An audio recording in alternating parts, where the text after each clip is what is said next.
Hey there, anxiety warriors and curious minds. Welcome to Body Basics, where we break down complex health topics in just 14 minutes.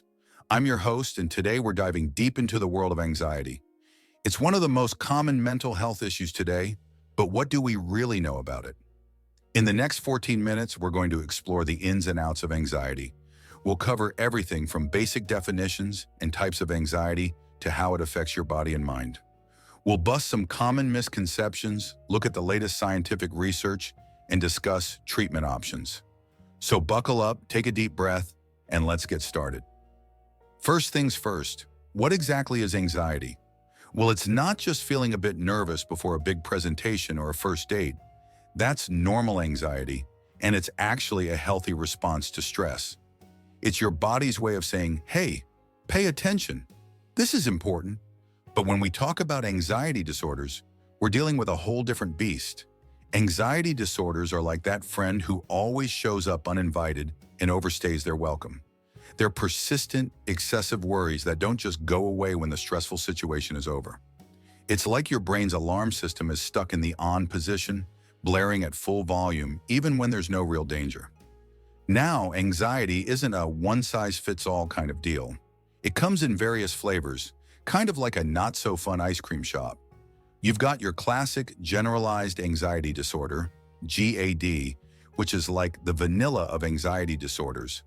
Common, but still packs a punch. Then there's panic disorder, the rocky road of anxiety, full of intense, unexpected panic attacks that can leave you feeling like you're having a heart attack. Social anxiety is like the mint chocolate chip. Not everyone's cup of tea, but for those who have it, it can be overwhelming.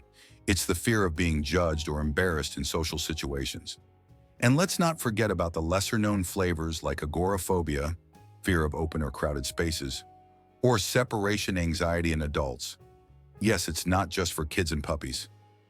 But here's where it gets interesting. Did you know that anxiety isn't just all in your head? It's actually a full-body experience. And it all starts in a tiny part of your brain called the amygdala. This almond-shaped cluster of neurons is like your brain's personal bodyguard, always on the lookout for danger.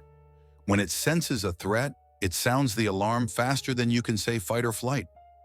Speaking of fight or flight, that's exactly what your body does when anxiety kicks in. Your heart starts racing like you're running a marathon while sitting on your couch. Your palms get sweaty, your muscles tense up, and suddenly you're more aware of every little sensation in your body. It's like your senses got an unexpected upgrade, and not necessarily in a good way. But the physical symptoms are just the tip of the iceberg.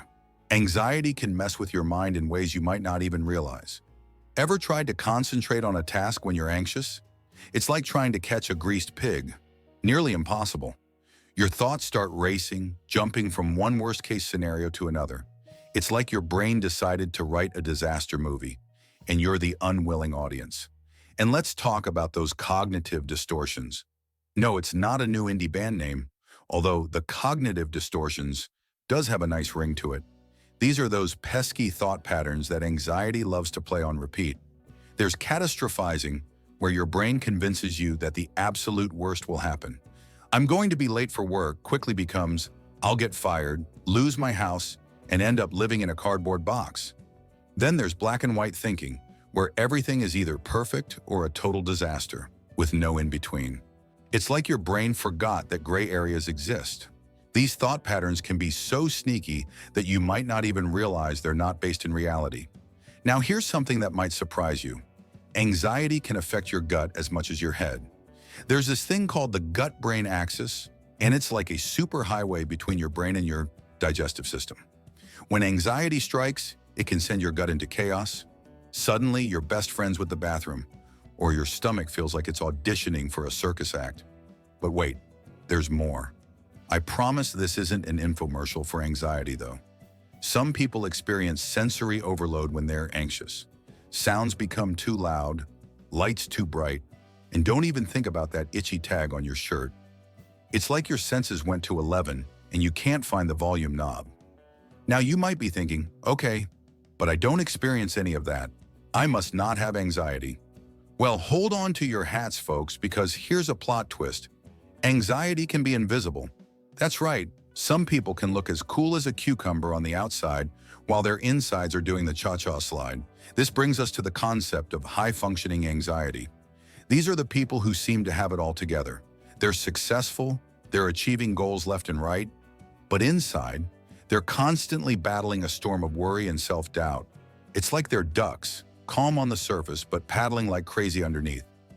Now let's get a bit sciencey for a moment. Did you know that anxiety can be genetic? That's right, you can thank or blame your ancestors for passing down those anxious genes.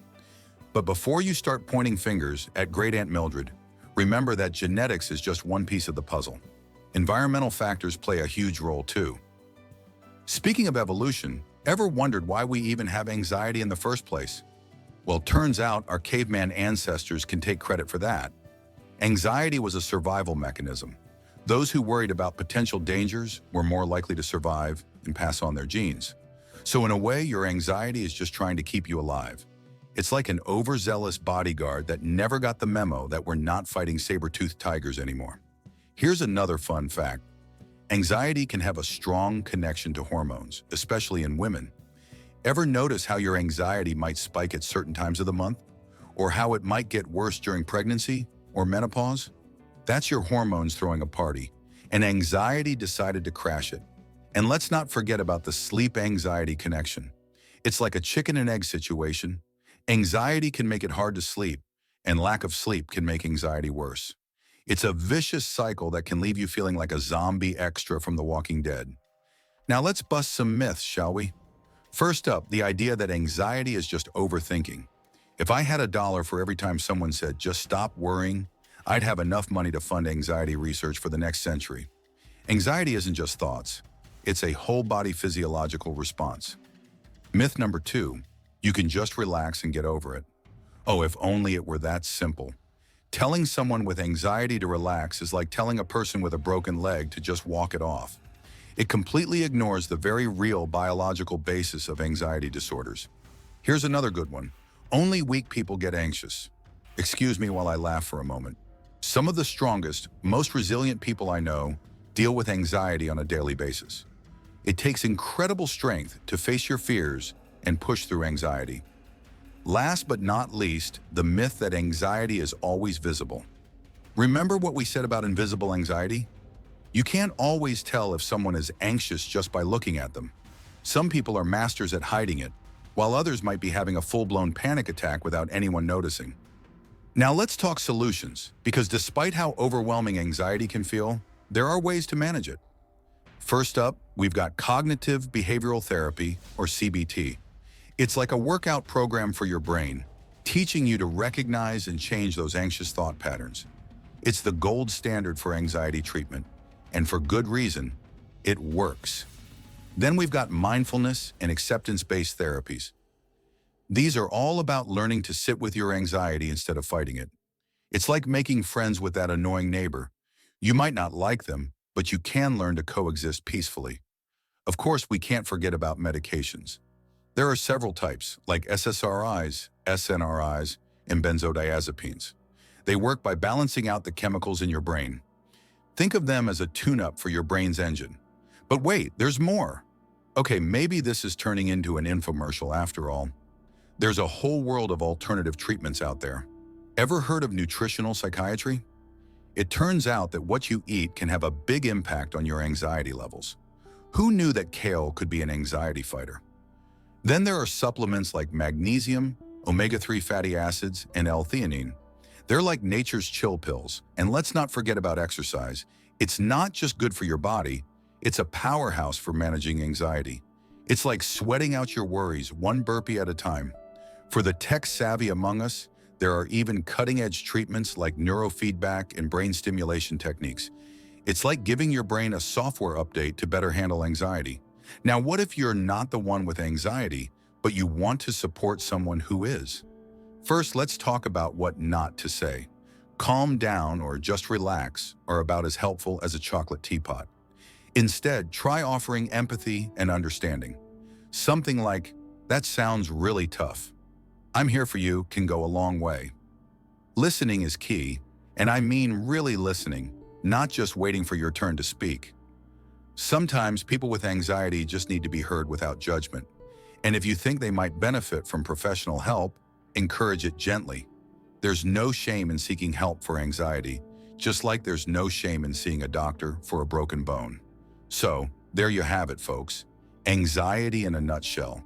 Or rather, in 14 minutes, we've covered a lot of ground, from the basics of what anxiety is to the latest research and treatment options. Remember, anxiety is a common experience, but it doesn't have to control your life.